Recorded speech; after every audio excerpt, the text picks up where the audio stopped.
নমস্কার। আজকে আমরা জানবো হাতের মধ্যে কোন চিহ্ন থাকলে আমরা বিদেশ ভ্রমণ হয়। হাতের মধ্যে এটা হচ্ছে আমাদের মণিবন্ধ। এই মণিবন্ধ থেকে যেসব রেখা বেরিয়ে এই চন্দ্রের দিকে যাবে এগুলোকে আমরা বলছি ভ্রমণ রেখা। এই যতগুলো রেখা যাবে ততকে ভ্রমণ রেখা বলি।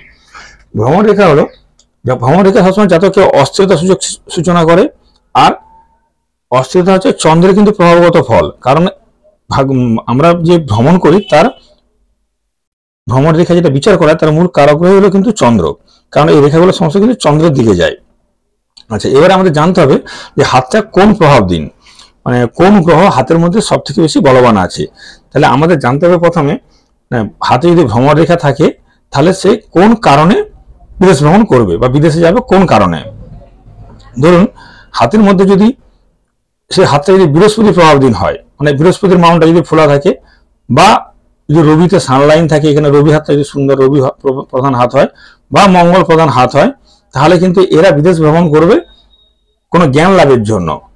কোনো জ্ঞান লাভের জন্য যদি বৃহস্পতি, মঙ্গল এবং রবি এইসব গ্রহ যদি বলবান থাকে হাতে, যার হাতে এইসব গ্রহ বলবান থাকবে তাদের হাতে যদি ভ্রমণ রেখা থাকে তারা বিদেশ ভ্রমণ করবে শুধুমাত্র জ্ঞান অর্জনের জন্য বা কর্মসূত্রে বিদেশ ভ্রমণ করে।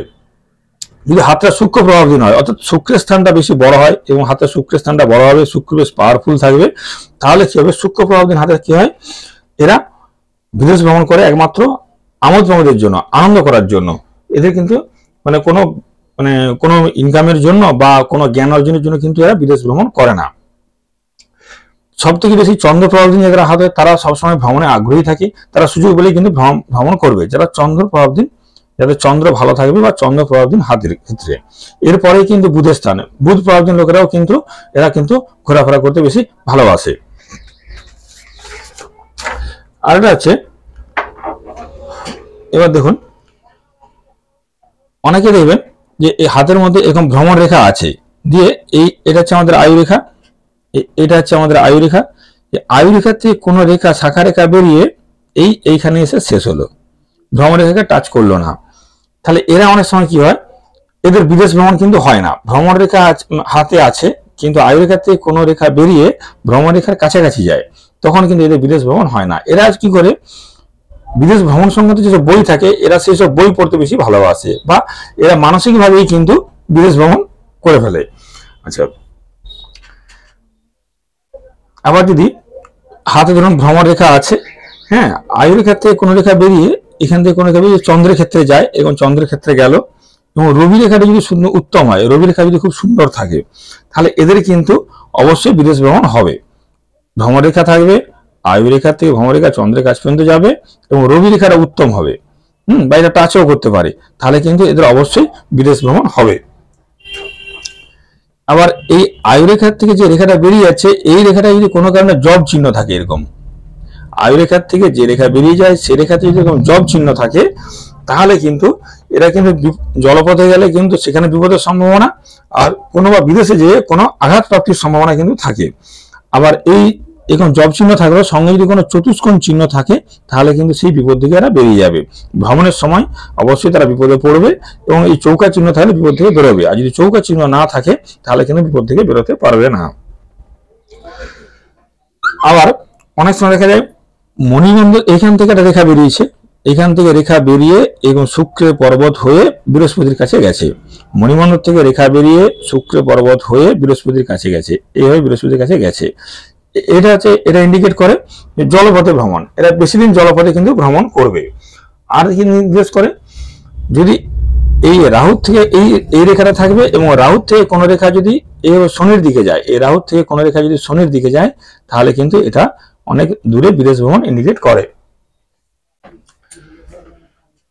আবার শনির ক্ষেত্র থেকে রেখা বেরোবে, রেখা যদি শনির ক্ষেত্র এবং এই শনির ক্ষেত্র থেকে রেখা বেরিয়ে যদি আয়ু রেখাকে স্পর্শ করে, এখানে শনির ক্ষেত্র থেকে ভ্রমণ রেখা অবশ্যই থাকতে হবে, শনির ক্ষেত্র থেকে রেখা বেরোবে, বেরিয়ে যদি আয়ু রেখাকে শুধু স্পর্শ করে, তাহলে কিন্তু ভ্রমণকালে কোনো উঁচু স্থান থেকে পতন ইন্ডিকেট করে। এবার রাশিচক্রে যদি আমরা দেখি, রাশিচক্রে লগ্নপতি যদি দ্বাদশে থাকে তাহলে কিন্তু সে বিদেশে বসবাস করে। আর কি হয়, যদি দ্বাদশপতি যদি পাপযুক্ত হয়, বা দ্বাদশপতি যদি দ্বাদশ ঘর যদি চর রাশি হয়, বা দ্বাদশপতি যদি চর রাশি যুক্ত হয়, হ্যাঁ, বা দ্বাদশে যদি পাপগ্রহ অবস্থান করে, তাহলে কিন্তু বিদেশ ভ্রমণ ইন্ডিকেট করে।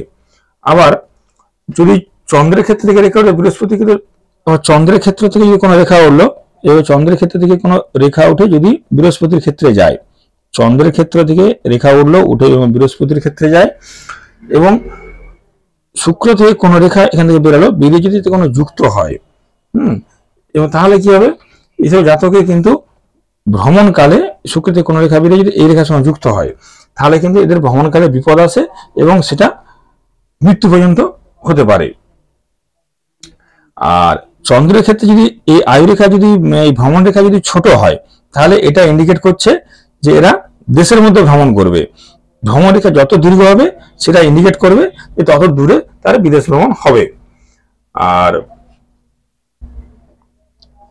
এবং যত ছোট ছোট রেখা থাকবে সেগুলো কিন্তু সমস্ত কিছুই দেশের মধ্যে ইন্ডিকেট করবে। লম্বা রেখা ভ্রমণ রেখা বিদেশে ইন্ডিকেট করে। নমস্কার।